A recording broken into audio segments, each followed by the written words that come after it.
अस्सलाम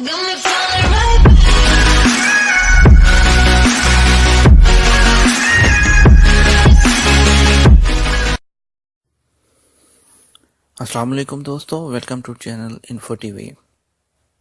आज की लेटेस्ट न्यूज़ के साथ मैं हूं आपका दोस्त वसीम। सबसे पहले शुरू करते हैं दोस्तों सऊदी अरब की न्यूज़ के साथ। दोस्तों आज की सबसे जो इम्पोर्टेंट न्यूज़ है वो है सऊदी बजट 2019। जी हाँ दोस्तों, सऊदी बजट 2019 का ऐलान आज जो है वो ऐलान कर दिया जाएगा। खादिम हरमैन शरीफ की ज़ेर सदारत काबीना के ख़ुसूसी इजलास में बजट जारी किया जाएगा। वज़ीर ख़ज़ाना मोहम्मद अल जदान प्रेस कॉन्फ्रेंस करके बजट की तफसीलात बताएंगे और सहाफ़ियों के सवालात के जवाब भी देंगे। नया बजट सऊदी अरब की तारीख का सबसे बड़ा होगा और अंदाजे बता रहे हैं कि ये 1.106 ट्रिलियन रियाल का बजट होगा। अखराजात 2018 के मुकाबले में 7% ज़्यादा होंगे। 2019 के दौरान मुतवक्का आमदनी 978 अरब रियाल होगी। बजट खसारा गैर रस्मी इतलात के मुताबिक 128 अरब रियाल तक रह जाएगा।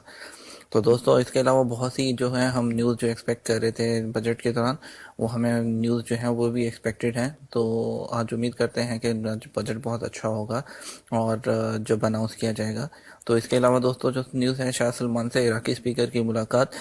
खादिम हरमैन शरीफ शाह सलमान बिन अब्दुल अजीज़ से पीर को रियाद के कसर में और यमामा में इराकी पार्लियामेंट के स्पीकर मोहम्मद रिकान अल जलूसी से मुलाकात की। इस मौका पर मुख्तलिफ मौज़ूआत पर तबादला ख्याल किया गया। इससे कबल इराकी पार्लियामेंट के स्पीकर मोहम्मद रिकान अल हल्बूसी ने कहा है कि उनका मुल्क सऊदी अरब के ताउन की बदौलत मुश्किल दौर से निकल गया। सऊदी अरब और इराक मुख्तलिफ शोबों में ताल्लुकात इस्तवार किए हुए हैं। तो दोस्तों इसके अलावा जो अगली न्यूज़ है वो है मुमलिकत असला दरामद करने वाला सबसे बड़ा मुल्क। ताज़ा तरीन आदाद शुमार से पता चला है कि सऊदी अरब दुनिया में असलहा दरामद करने वाला सबसे बड़ा मुल्क हो गया है। सिपरी ने 2017 से मुतल्लिक़ आदाद शुमार जारी करके बताया है कि असला मंडी में अमेरिका और सऊदी अरब सर फहरिस्त हैं। फ्रांस भी दुनिया का बड़ा खिलाड़ी है। मुमलिकत ने 2017 के दौरान 61.21 अरब यूरो अस्करी मदद में खर्च किए। इस तरह सऊदी अरब के अस्करी खराजात यूरोगोए की मजमूई कौमी पैदावार के बराबर, लिथुआनिया की कौमी पैदावार से दुगने और अफगानिस्तान की कौमी पैदावार के हवाले से 3 गुना ज़्यादा हैं। सऊदी अरब ने 2015 में जंग यमन के बाद से फौजी अखराजात में इजाफा किया है। अमेरिका ने सऊदी अरब को सबसे ज़्यादा असलाह फ़रोख्त की है। इसके बाद बरतानिया, स्पेन, इटली, स्विट्ज़रलैंड और कनाडा के नाम आते हैं। दोस्तों इसके अलावा नेक्स्ट न्यूज़ जो है वो बांग्लादेशी है। बांग्लादेशी के बारे में है जो चौथी मंजिल से गिरकर हलाक हो गया है। मक्का मुकरमा में यहाँ वादी जलील की इमारत की चौथी मंजिल से एक बांग्लादेशी कारकुन गिरकर जाँ बहक हो गया। अल माहिदा पुलिस स्टेशन ने वाक़या की तफ्तीश शुरू कर दी है। तफसीलात के मुताबिक मक्का मुकरमा सिक्योरिटी फोर्स का एक दस्ता वादी जलील से गुजर रहा था। उसे बताया गया कि कोई बांग्लादेशी इमारत की चौथी मंजिल से ज़मीन पर गिरकर हलाक हो गया। वो उम्र के 5वें अशरे में था। हलाल अहमर के अहलकारों ने इब्तदाई तिब्बी मुआयना करके मौत की तस्दीक करते हुए कहा कि इसकी मुतअद्दिद हड्डियाँ टूट गई हैं। 10 मीटर से ज़्यादा ऊंचाई से गिरने के बायस इसकी मौत वाक़या हुई है। अल माहिदा पुलिस ने वाक़या की तहकीकात शुरू कर दी हैं। शाह सलमान की मेज़बानी कैसे भूलूं। जी हाँ दोस्तों, मदीना मुनव्वरा में खादिम हरमैन शरीफ उम्रा हज ज़ियारत प्रोग्राम के तहत अर्ज़ मुक़द्दस आने वाले 65 साला मोहम्मद आदम ने कहा है कि अमसाल शाह सलमान की ज़ियाफ़त में उम्रा ज़ियारत नसीब हुई है, उनका ये एहसान कभी फरामोश नहीं कर सकता। उन्होंने बताया कि वो पादरी थे और उन्होंने जो है 20 अरसे से ज़्यादा तक पादरी का काम किया और अल्लाह ताला ने उनको जो है इस्लाम कबूल करने की तौफ़ीक़ अता फरमाई और अब वो इस्लाम के मुबल्लिग हैं और उन्होंने 2000 से ज़ायद लोगों को मुसलमान भी किया है।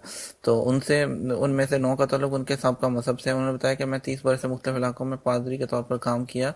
मैं ईसाईयत पर एमफिल किए हुए हूँ। इसके अलावा दोस्तों फीस अदा न करने पर इम्तिहान से महरूम। जी दोस्तों, अंजुमन तहफ़्फ़ुज़ ने सार्फिन ने खबरदार किया, फ़ीस अदा न करने की सूरत में निजी स्कूल तलबा को इम्तिहान से नहीं रोक सकते, ये उनका हक है। अंजुमन ने ट्विटर में अपने अकाउंट पर तवज्जो दिलाई कि अगर किसी निजी स्कूल ने उसकी खिलाफ वर्जी की तो वो 19996 पर वज़ारत तालीम से उसकी शिकायत की जा सकती है। और ये मुल्क में जो है गुज़श्ता रोज़ शुरू होने वाले इम्तिहान के मौका पर जो है ये जारी किया गया है। दोस्तों 13 लाख रियाल लूटने वाले को गिरफ्तार कर लिया गया। जी हाँ, रियाज पुलिस ने रियाज खर्च और अल-दमाम में मुख्तलिफ मकामात पर दुकानों, कंपनियों और दूसरे में चोरी करने वाले एक ग्रोह को गिरफ्तार कर लिया है। वारदात करने वाले ज़बरदस्ती दुकानों, इदारों, कंपनियों में घुस जाते, ताले तोड़ते और कीमती सामान लूटकर फरार हो जाते थे। रियाज पुलिस के तर्जुमान ने बताया कि ग्रोह 3 मुल्ज़मान पर मुश्तमिल है।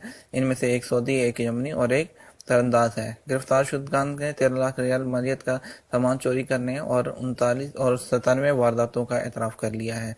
دوستوں، امید کرتا ہوں کہ آپ کو آج کی ویڈیو جو ہے وہ پسند آئی ہوگی۔ ہم آپ کو ڈیلی بیسس پر آپ کو سعودیہ کی لیٹسٹ انفارمیشن نیوز جو ہے وہ ڈیلی نیوز جو ہے وہ لے کر آتے رہیں گے۔ اس کے علاوہ سعودی عربیہ میں جتنی بھی اپڈیٹس ہو رہی ہیں، جس جو ٹاپک پر بھی اپڈیٹ ہوگی، ہم اس کے لیے آپ کے انفارمیشن لے کر آتے رہیں گے۔ لیکن اس کے لیے آپ سے ریکویسٹ ہے، آپ ہمارے چینل کو سبسکرائب کر لیجئے، بیل آئیکن کو پریس کر لیجئے، تاکہ آپ تک جو ہے ہماری انفارمیشن جو ہے وہ لیٹسٹ انفارمیشن جو ہے وہ پہنچتے رہے۔ اور اس کے علاوہ اپنا کامنٹ سیکشن میں مت بھولیے گا، اور ویڈیو کو لائک کرنا بھی مت بھولیے گا۔ دوستو، آپ کے تعاون کا، آپ کی سپورٹ کا بہت شکریہ۔ Thank you for watching the video.